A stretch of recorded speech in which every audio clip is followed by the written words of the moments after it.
Is Nick Caserio a good general manager? Let's talk about it now in the locker room.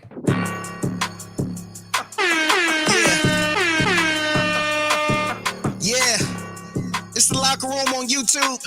You know what it is. Let's get it. Hey, locker room. Yeah, we in the locker room. Is Nick Caserio a good general manager? Is he a bad general manager? Is he a mid/meh general manager? It is a locker room, number one source for Texans daily digital content. I'm Landry Locker. You can hear me Monday through Friday, 10 to 2 Central on Sports Radio 610 and the Odyssey app. Be sure to like, subscribe right along, whether you're a Texans fan, whether you're someone that just wants the pulse of what's going on with the Texans.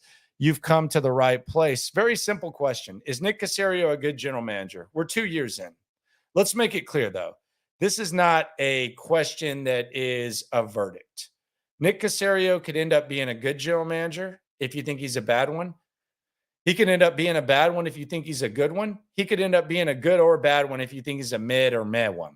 So he's not a finished product. Just like many coaches have been considered one thing 2 years in, or players, and then ended up flipping the script. That could happen with Nick Caserio. But to answer this question, my own personal answer, and this is someone who's followed Nick Caserio from the very beginning, I would say he's meh. I would say he's meh. Some people would say he's bad. Others would say he's meh. A small select few would say that he's good. I don't think there's any way in the world that you can say that he's a good general manager based on what he's done right now.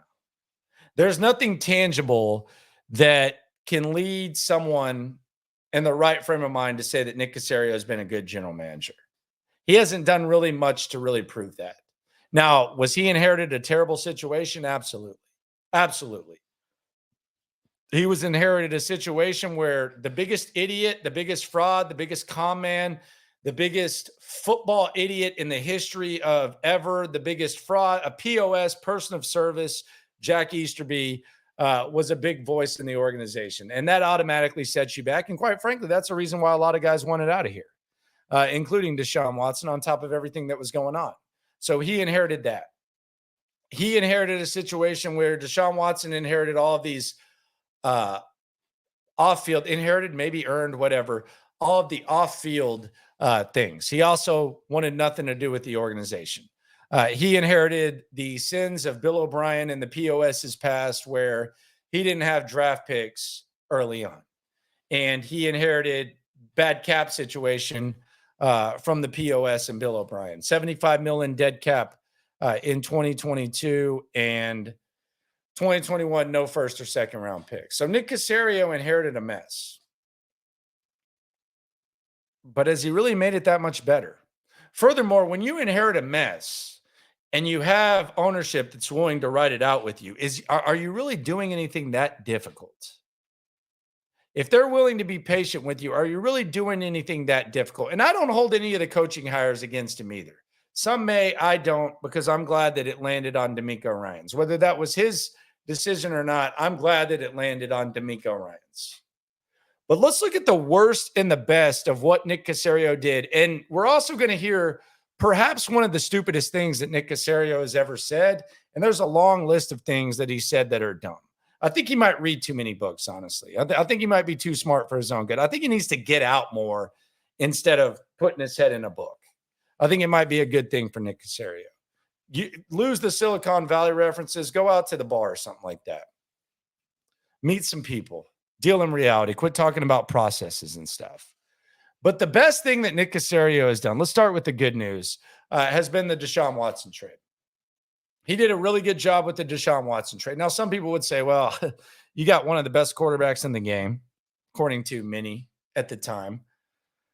And yes, he had the other issues, but you had teams willing to bid on him. So as long as you were willing to be patient, as long as you had ownership that's willing to be patient with you, it's not hard to make the Deshaun Watson trade. I think he did a good job with the Deshaun Watson trade. Now, the first pick that he made with that was Kenyon Green. We'll get to that in a second. But the Deshaun Watson trade was the best thing that Nick Caserio has done up to this point. Also, his willingness to part with the POS, person of service, Jack Easterby. Now, I don't know if that was his own doing, but it happened, and he's continued to work. So I'll give him credit for it now that the POS is gone. Now, the worst things that Nick Caserio has done, number one was the handling of last season in the Brandon Cook situation. Didn't trade him, didn't sit him out week 18 when you were risking injury and risking losing the number one pick, which is what ended up happening.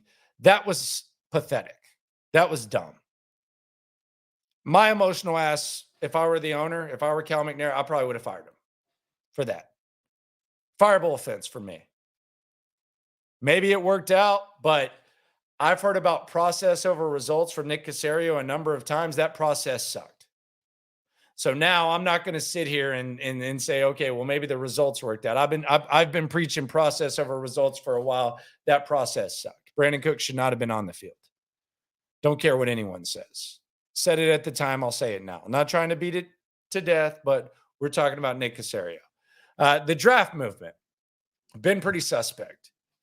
You traded back and then ended up taking Kenyon Green. Not great at this point. Likely not great no matter what, if we're being honest. Traded up for Garrett Wallow. Okay. Traded up for Booker. Okay. Traded up for Nico Collins. Amon-Ra St. Brown went later. Okay. The draft movement has not been awesome.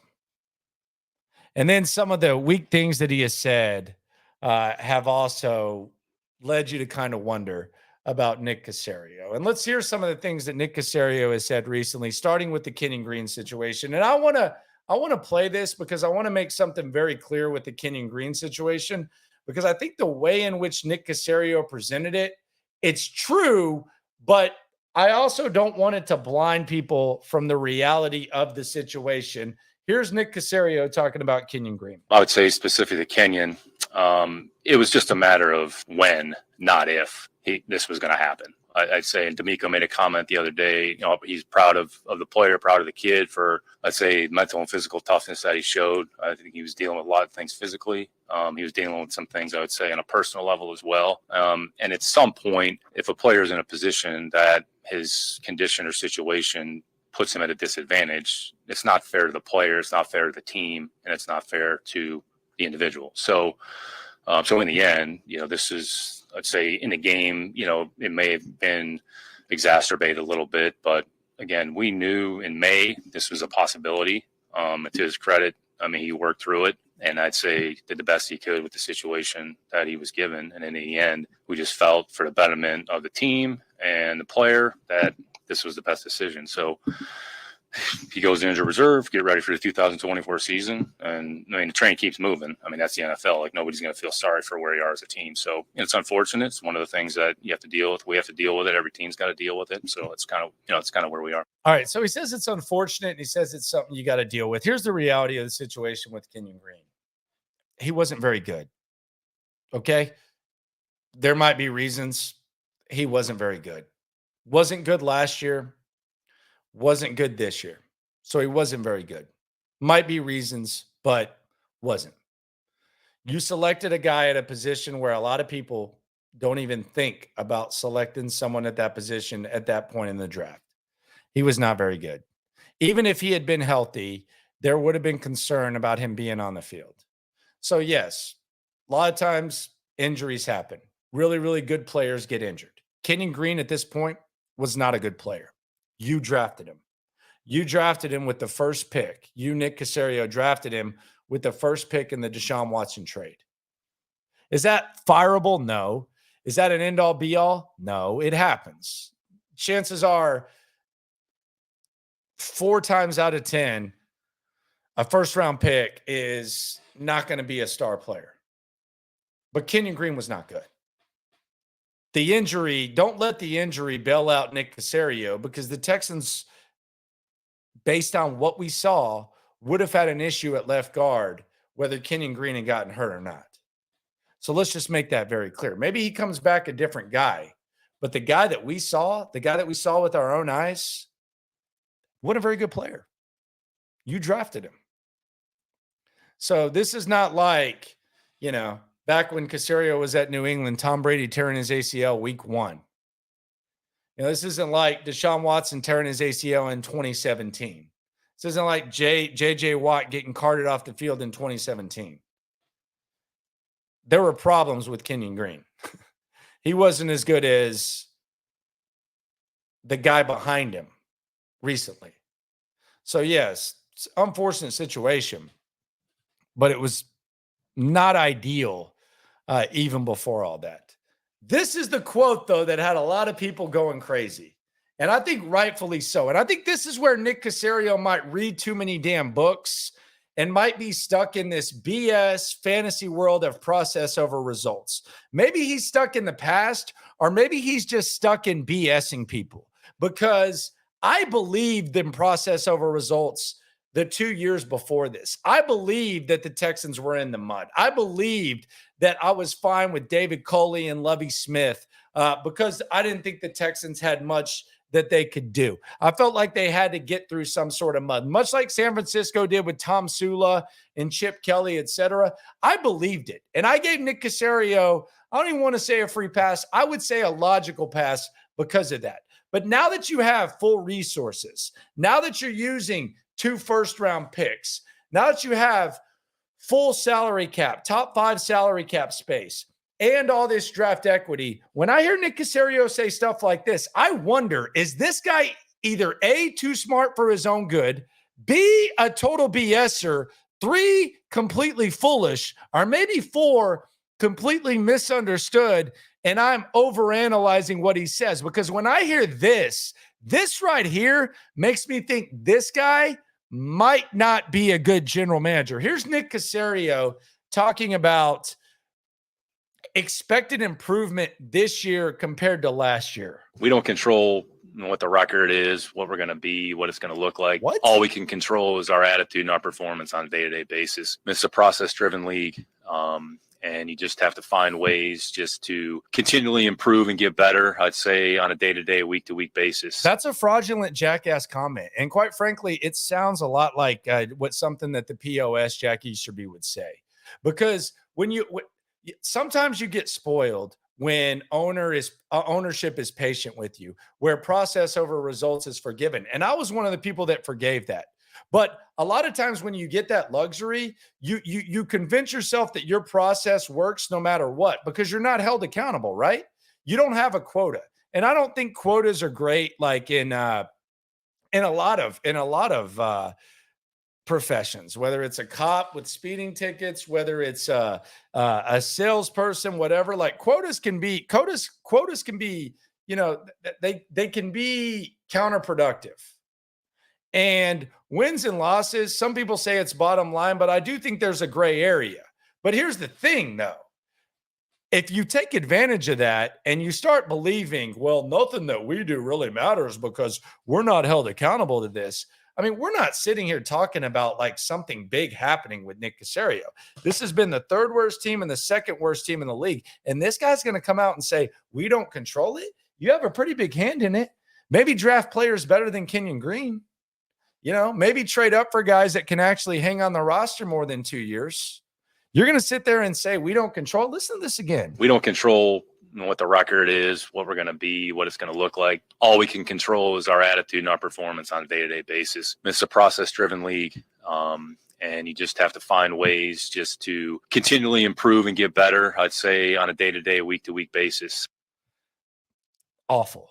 One of the worst quotes that Nick Caserio has ever thrown out there. And he's thrown out a lot. He throws out these Silicon Valley references. A lot of times, like, guys read books, and then all of a sudden, as soon as they read a book, they want to recite it to you, and they think that they're like the smartest person in the room because they read a book. You ever known someone who's read a book, and all of a sudden you're like, you basically feel like you're their college professor or something like that because they're giving you like some sort of book report? Sometimes I think Nick Caserio just consumes a lot of information. Maybe he just kind of misspeaks, but to sit there and say that type of stuff, I'm all about the process, results, all that.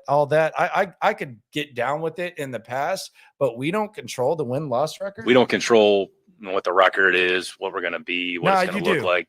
You have a big hand in that, brother. And maybe you could have said that 2 years, like last year and the year before. That's not good. Look, the gray area is a good thing. I think the gray area is a good thing to understand in a lot of walks of life, especially when you're talking about sports. I think the gray area is great. It's not all black and white. There is a gray area, but if you start puffing too much on that gray area, you start to think you're a little bit smarter than you are. And quite frankly, the gray area turns to smoke, and that smoke builds a cloud of gray. And people in Houston, Texans fans, Texans folks, they're tired of getting smoke blown up their ass. Point blank. So don't say silly stuff like that, Nick. I'm rooting for you. I hope you're the best. I hope you figure some stuff out. I'm glad that D'Amico Ryans is here, and I've bought into the process over results crap. And I don't even think it's crap. I think it was justified. I don't hold Levy Smith against you. I don't hold David Culley against you. Hell, I don't even hold missed draft picks against you. But when you say silly stuff like that, you lose a lot of folks. And I don't want you to lose me, man, because I'm rooting for you, because we're all in this together at the end of the day. And quit puffing too much on that gray area and get a sense of reality. No matter what happens when it comes to this Texan stuff, whether Nick Caserio is a good general manager, whether he's a bad general manager, whether he's a mad general manager, whether he's just sitting there reading a lot of stupid-ass books and saying a lot of stupid-ass things, we're all in this together. Can't believe he said that. Damn shame.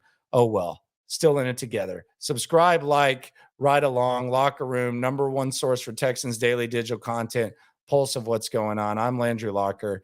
Talk to you later. Got the game in the headlock, localized every time, can't stop, won't stop. Yeah, we top 2 and we not too plugged in daily digital on YouTube. We got taste for days, opinions to give, we got